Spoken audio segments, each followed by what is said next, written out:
KCR silent అప్పటి వరకు అంతే. ఉద్యమ దళపతి మాజీ ముఖ్యమంత్రి కేసీఆర్ ప్రస్తుతం సైలెంట్ గా ఉన్నారు. ఇది రాజకీయ వర్గాలలో రకరకాల చర్చకు దారితీస్తోంది. కేసీఆర్ మాత్రం ఒక వ్యూహం ప్రకారమే ఏదైనా చేస్తారని మనందరికీ తెలిసిందే. ప్రస్తుతం జరుగుతున్న పట్టభద్రుల ఎమ్మెల్సీ ఎన్నికల విషయంలో యువనేత కేటీఆర్ అన్ని తానే ముందుండి నడిపిస్తూ ఉండగా కేసీఆర్ మాత్రం సైలెంట్ గా ఉన్నారు. మాజీ సీఎం కేసీఆర్ లోక్సభ ఎన్నికల ముందు బస్సు యాత్రతో సంచలనం సృష్టించారు. ఇక బీఆర్ఎస్ పని అయిపోయింది అని ప్రతిపక్షాలు ప్రచారం చేస్తున్న సమయంలోనే కేసీఆర్ బస్సు యాత్రతో ఒక్కసారిగా బీఆర్ఎస్ పార్టీ శ్రేణులకు ఊపొచ్చింది. అసలు సీట్లు రావు అనే ప్రచారం నుండి రెండొస్తే గొప్ప అనేదాకా తీసుకొచ్చారు.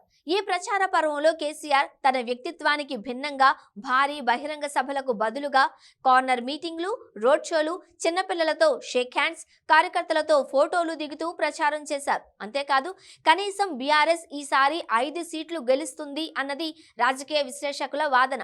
ఒక రకంగా 5 సీట్లు గెలిస్తే గనుక బీఆర్ఎస్ అద్భుతమైన ఫలితాన్ని సాధించినట్లే లెక్క. ఈసారి కేంద్రంలో ఎవరికీ ఆధిక్యం రాదు అనేది కేసీఆర్ అంచనా. దాని ప్రకారం చిన్న చిన్న పార్టీలే ప్రభుత్వ ఏర్పాటులో కీలకమవుతాయి. అందుకే కేసీఆర్ కూడా తాను 5 నుండి 8 సీట్లు గెలిచినా కేంద్రంలో చక్రం తిప్పడం ఖాయం. రాష్ట్రంలో పార్టీ పునర్వైభవం దిశగా పరుగులు తీయడం ఖాయం. గ్రాడ్యుయేట్ బైపోల్లో గెలుపు ఖాయమని కేసీఆర్ ధీమగా ఉన్నారు. అందుకోసం కేటీఆర్ ఒక్కరే పనిచేస్తున్నారు. తనతో పాటు ఎమ్మెల్సీగా రిజైన్ చేసిన పల్లా రాజేశ్వర్ రెడ్డి సహా అనేక మంది దిగ్గజాలను ఇన్ఛార్జీలుగా నియమించారు. 2 సార్లు బీఆర్ఎస్ గెలుచుకున్న ఈ సీటు మూడోసారి గెలుచుకోవడం సులభం అనేది కేసీఆర్ అంచనా. అందుకే స్థానిక రాజకీయాలని పూర్తిగా కేటీఆర్ కు వదిలిపెట్టి కేంద్ర రాజకీయాలపై దృష్టి సారించారా అనేది పలువురి అంచనా.